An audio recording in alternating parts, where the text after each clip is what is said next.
जंगल था, बहुत घना जंगल, जहां सूरज की रोशनी भी डर कर जाती थी और हर रास्ता रहस्य छुपाए था। लोग कहते थे जो इस जंगल में गया उसकी किस्मत बदल गई और वो फिर कभी पहले जैसा नहीं रहा।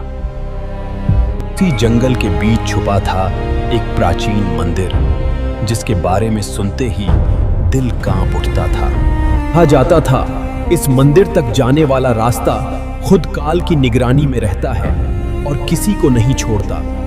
और उसी रास्ते के अंत में खड़ा था वो भयानक द्वार, जिसे लोग काल द्वार के नाम से जानते थे। जो भी इस द्वार के भीतर गया उसने ऐसा रहस्य देखा जिसे देखकर उसकी आत्मा तक कांप उठी। और उसी रास्ते के अंत में खड़ा था वो भयानक द्वार, जिसे लोग काल द्वार के नाम से जानते थे।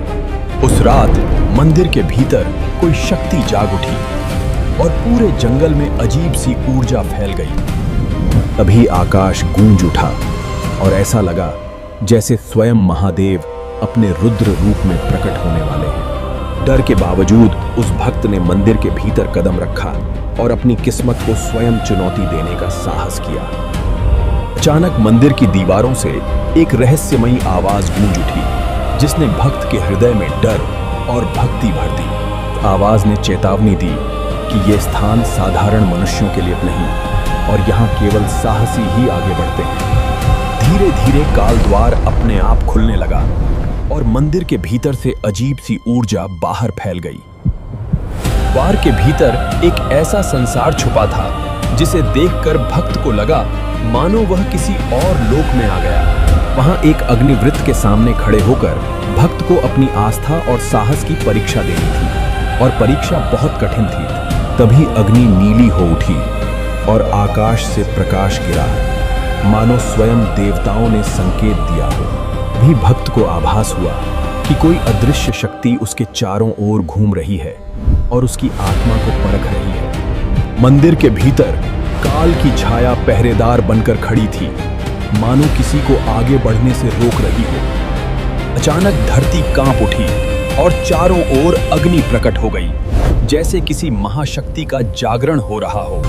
तभी आकाश से बिजली गिरी और त्रिशूल की छाया उभरी, मानो स्वयं रुद्र अपना संकेत दे रहे हो। बिजली की गूंज के बीच धुएं से एक विराट आकृति उभरी, जैसे स्वयं महादेव अपने रुद्र रूप में प्रकट हुए। भी महादेव की गूंजती वाणी सुनाई दी, जिसने भक्त के हृदय में भय के स्थान पर भक्ति भर दी। और महादेव ने कहा, यदि तू सच्चा भक्त है तो इस अग्निवृत्त में प्रवेश कर अपनी आस्था सिद्ध कर, तभी तेरा उद्धार होगा।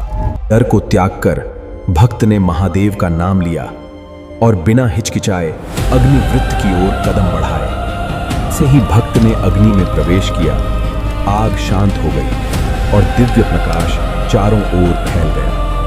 महादेव ने मुस्कुराकर कहा, तू भय से जीत गया है, आज से तेरा जीवन दिव्य उद्देश्य के लिए समर्पित रहेगा।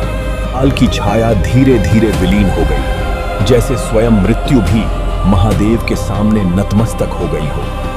अंधेरा समाप्त हो गया और मंदिर दिव्य प्रकाश से भर उठा, मानो देवताओं ने स्वयं आशीर्वाद दिया हो। जो भक्त भीतर गया था वो अब पहले जैसा नहीं था। उसकी आत्मा पर महादेव की छाया बस चुकी थी। जो महादेव पर सच्चे मन से विश्वास करता है, उसके जीवन से भय स्वयं दूर भाग जाता है। ऐसी ही और भक्ति कथा सुनने के लिए चैनल को सब्सक्राइब जरूर करें।